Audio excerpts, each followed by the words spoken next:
kasih sejati. Kemanakah kami berseru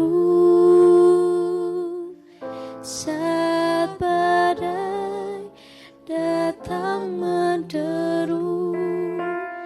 Yang kami tahu hanya Kau yang mampu pulihkan segala sesuatu. Kami perlukan keajaiban-Mu, kami butuhkan sentuhan tangan-Mu. Kami tak dapat jalan sendiri, kami perlu Kau Tuhan. Kami perlukan keajaiban-Mu, kami butuhkan sentuhan tangan-Mu. Kami tak dapat jalan sendiri, kami perlu Kau Tuhan. Kami perlu Kau Tuhan.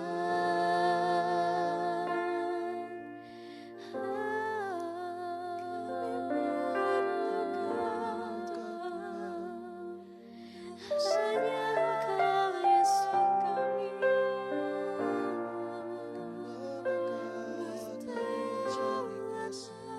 Hidup Kau yang kami perlu. Hanya Engkau Tuhan.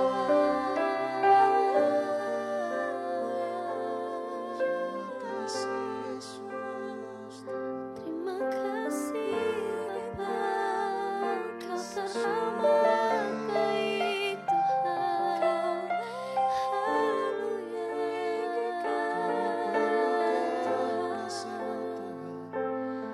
Hanya Engkau Bapa sama, hanya Engkau Yesus, hanya Kau yang kami perlu. Terima kasih Bapa. Kami mau sembah Engkau Yesus. Terima kasih Yesus.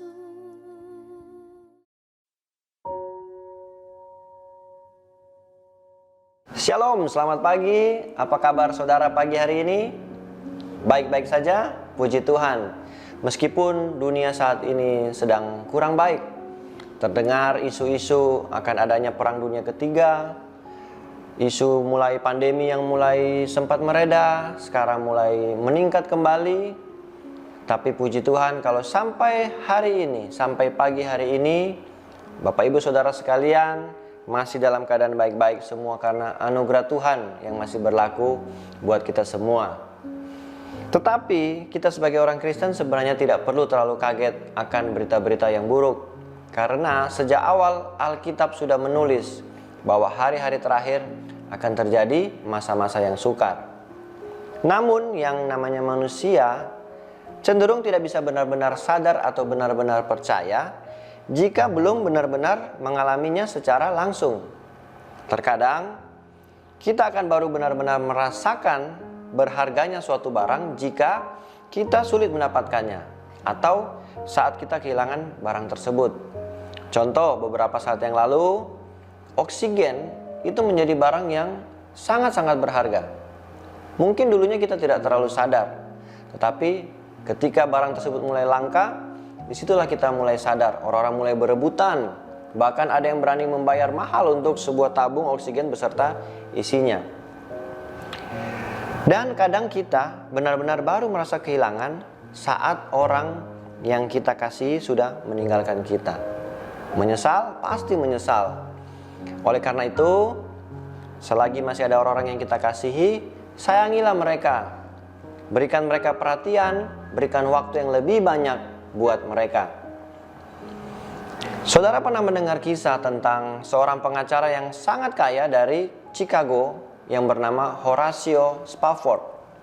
Pada tahun 1870, ia kehilangan anak laki-laki satu-satunya karena penyakit demam berdarah. 1 tahun kemudian terjadi tragedi bernama The Great Chicago Fire, dan itu membakar hampir seluruh aset properti yang ia miliki. Spafford merasa hidup tidak terlihat begitu baik bagi diri dan keluarganya. Spafford akhirnya merencanakan sebuah perjalanan bersama istrinya dan keempat anak perempuannya ke Eropa. Mereka mau menyaksikan seminar D.L. Moody saat itu.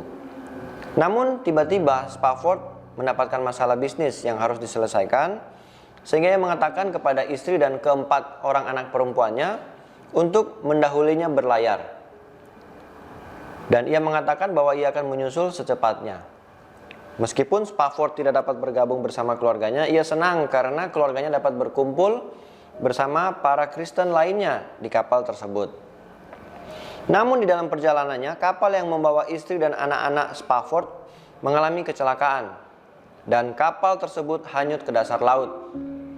Setelah beberapa hari, Spafford mendapatkan sebuah telegram dari istrinya. Pesan tersebut hanya memiliki 2 kata, "Selamat sendirian." Keempat anak perempuan dari Horatio Spafford tidak selamat. Mereka semua tenggelam di lautan itu. Spafford akhirnya berlayar untuk menemui istrinya, dan sepanjang perjalanan ia hanya meratapi laut yang telah mengambil keempat anak perempuannya. Dan di dalam perjalanannya ia memuji Tuhan, dan ia menuliskan himne ini. When peace like a river attended my way. Ketika kedamaian seperti sungai mengikuti jalanku. When sorrows like sea billows roll. Saat kesedihan seperti ombak laut bergulung. Whatever my lot thou hast taught me to say. Apapun nasibku, engkau Tuhan telah mengajariku untuk berkata, it is well with my soul.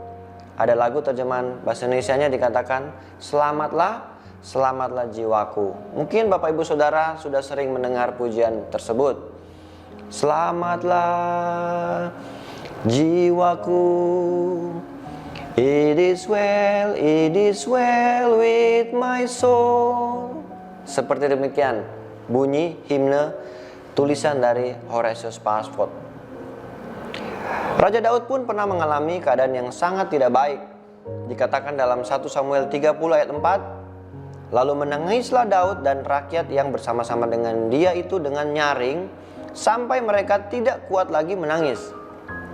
Apakah saudara pernah alami keadaan sampai tidak dapat lagi menangis? Lanjut dikatakan di ayat 6, dan Daud sangat terjepit karena rakyat mengatakan hendak melempari dia dengan batu. Sudah alami kesedihan, malah rakyatnya sendiri mau melempari dia dengan batu. Terkadang mungkin kita sebagai seorang pemimpin mengalami hal-hal yang demikian. Kita sudah mengalami berbagai masalah, justru orang-orang yang kita pimpin itu ikut berbalik melawan kita. Oleh karena itu, sangat-sangat penting jika kita mempunyai orang-orang yang bisa mensupport kita. Atau di posisi sebaliknya, marilah kita menjadi orang-orang yang bisa mensupport teman kita, memberikan semangat, memberikan perhatian. Apalagi di masa-masa pandemi ini, marilah kita saling menguatkan. Yang kuat, ayo kuatkan kepada yang lemah. Mungkin bisa dimulai dari hal kecil. Contoh ya, saudara ambil HP saudara, kirimlah pesan WhatsApp. Mungkin bisa bilang, halo bro, apa kabar? Tapi jangan salah berpikiran negatif dulu ya. Kali ini bukan mau meminjam uang ya, tapi mau menyapa. Saudara tahu tidak, terkadang hanya sapaan yang sederhana itu bisa memberikan semangat yang luar biasa. Saya banyak mendengar kesaksian tentang hal tersebut. Dan mungkin setelah program ini ditayangkan, saya akan siap-siap menerima pesan nih. Apa kabar bro? Oke, lanjut kembali ke kisah Raja Daud tadi. Di ayat 6 dikatakan, tetapi Daud menguatkan kepercayaannya kepada Tuhan Allahnya. Ini yang luar biasa. Tetapi Daud menguatkan kepercayaannya kepada Tuhan Allahnya. Di saat saudara merasa susah, tertekan, kita belajar dari kisah Raja Daud. Dia menguatkan kepercayaannya kepada Tuhan. Bagaimana caranya? Kita bisa menyanyikan lagu-lagu pujian. Kita bisa membaca firman Tuhan. Seperti dalam Mazmur 103 dikatakan, pujilah Tuhan hai jiwaku. Di situ ada tanda seru yang artinya apa? Kata perintah. Perintahkan supaya jiwa kita, roh kita memuji Tuhan. Dan saya percaya ada kuasa dalam setiap puji-pujian kita kepada Tuhan. Amin untuk renungan pagi hari ini. Mari kita berdoa. Bapa yang baik, terima kasih Tuhan buat firman-Mu pagi hari ini. Kiranya boleh menguatkan kami sepanjang hari berjalan ini. Kami serahkan semua kekhawatiran kami, semua masalah kami ke dalam tangan Tuhan. Dan biarlah kami boleh memuji Tuhan dalam kondisi tidak enak sekalipun. Karena kami tahu ada kuasa dalam setiap puji-pujian kami kepada Tuhan. Terima kasih Tuhan, ini doa kami. Hanya di dalam nama Tuhan Yesus kami sudah berdoa dan mengucap syukur. Haleluya, amin.